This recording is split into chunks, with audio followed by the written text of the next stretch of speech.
You might be sick, but not with anything a doctor can treat. It's not a single virus, but a swarm. More secretive than an injury, it's a burglar who's stealing from you each day. Research says it can double the rate of divorce, eat over 100 hours of your year, and silently kill your motivation. Its name is lust. Not just porn, not just a midnight surf. Lust is a mental script your mind keeps repeating. It hits when you least expect it, when you're getting ready to focus, when you're trying to build, when you actually do sit down to work, and then you're gone. This is not just a matter of ethics, it's a matter of momentum. It's a matter of focus, strength, and the vision you're supposed to be striving for. Every time you indulge, you're not just looking at a picture, you're sucking up potential. And worst of all, you've probably convinced yourself it's no big deal. But your brain chemistry, your relationships, your future, they're all paying the price. You're not alone. But if you don't face it now, you may never make it through. Today, I'm giving you a battle plan, a war plan. No shame, just the straightforward path to taking back control and finally building the life your focus was meant for. Let's go to war. You didn't even notice. You were in flow, lost in deep work. Then, one glance, one scroll, one little mental detour, and voila, your focus was stolen. It wasn't dramatic. Lust doesn't burst down the door. It speaks softly through your feed, slides in on curiosity, and silently unscrews the plug on your momentum. And here's what most don't realize. It's not just porn. It's not a sex craving. It's dopamine hunger. It's your brain, starved for quick fixes, sprinting toward whatever offers the most immediate release from pain or boredom. This is not a distraction. This is neurological burglary. Scientists call it superstimulus. These hypersexual experiences and images are more impactful than real life.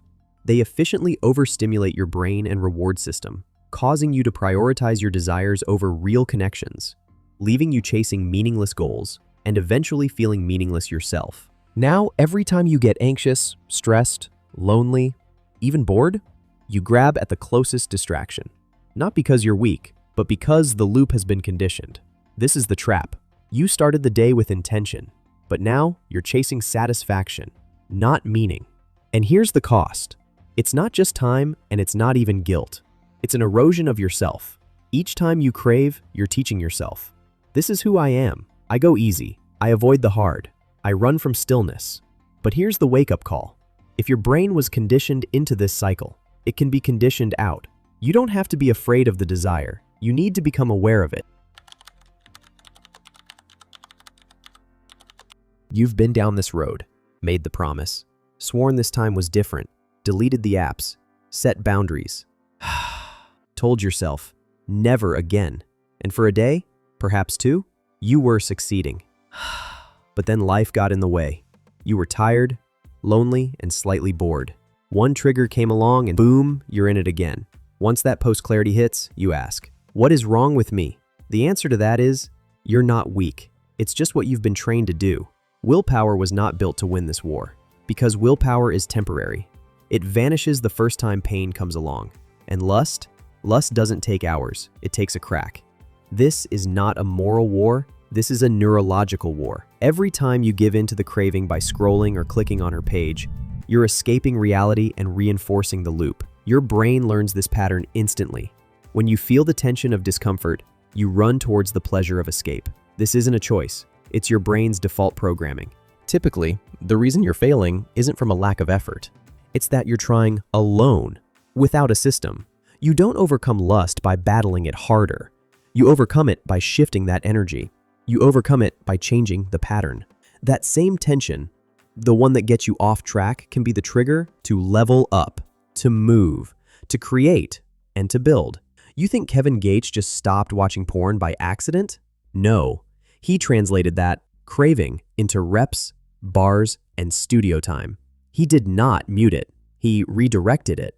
Pulling from the legendary 1937 classic Think and Grow Rich by Napoleon Hill, Gates used what Hill described as the art of sex transmutation.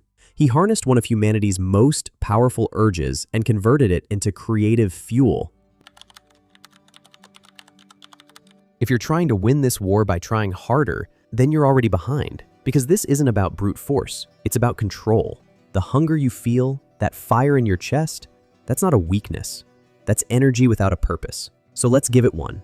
It starts when you reclaim your inputs. All that swiping, all those recommendations, it's conditioning, which conditions you to seek out dopamine, not self-discipline. So we delete. But not just apps. Also those negative influences, triggers, the sneaky venom you've been letting in through your screen. You clear out the feed. You don't wait until you're strong enough. You make a space where strength is a habit. Then you practice. Focus on the same impulses that pushed you into a spiral and reprogram them into action. The moment the craving arises, you respond. Not symbolically, but literally. With push-ups, cold showers, cleaning your room. Do anything that says to your brain, cast this energy towards my goals. And here's where it makes sense. You reclaim your purpose. Because if you don't know who you're becoming, the craving will control you. This is not about being perfect. It's about choosing a purpose when nobody's looking. Write down your why. Put it where you can see it. And read it when the distraction appears. When lust speaks, that vision must thunder. This is not a trick. This is how your brain gets rewired. This is how the desire turns into fuel. Let's get real. Your environment is either your shield or your trap. You may have all the strategy in the world, but if your environment is designed for distraction, you're going to be distracted. Lust does not always manifest itself as emotion. It manifests itself as design. A ringing phone at midnight, a screen beside your bed, the same path you drive every day that leads to the same stimulus.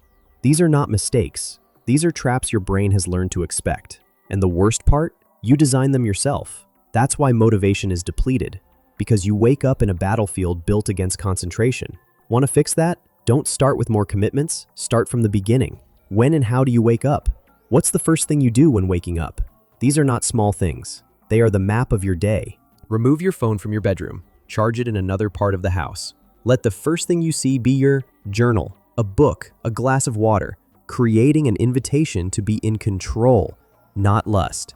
It will feel odd initially. That need to reach for the scroll? That's not boredom. That's a habit. But every time you choose differently, you're rewiring that response. At night, you don't just turn off your screen. You turn off your brain. You give it peace. You give it control. You send a message. This day ends in control, not chaos. You make distractions hard to reach. You make focus your default. Because if your surroundings are screaming, escape, don't be surprised when you do. Let's get that straight. You don't win by quitting once. You win by making better decisions, day in, day out, until they're not decisions anymore. Until they're identity. This is not about one victory over lust. This is about rhythm. Rhythm is what reprograms you. You don't have to be perfect. You have to be consistent. That's one decision each day. One deflection and one gentle, firm no that builds to a larger yes to your life. And that adds up. You wake up and rather than react, you act. Rather than scroll, you breathe. Rather than chase pseudo-pleasure, you invest in something that multiplies your body, your craft, your dream. At nighttime, you close on intent. You don't pass out to noise. You seal the day knowing that you made progress, even a teensy amount. Even if it was only one line in your journal. One focused hour, one rep. That's a brick in your wall. And this is something no one's going to tell you after 30 days. You're not just lean, you're tough. You've built up hours of clarity. You've trained your nervous system to handle tension and translate it into drive. You're no longer rewired by culture. You're rewriting yourself. But hear me when I say this. Don't do it alone. That's where most men fail. They complain in private, thinking that loneliness is strength. It is not.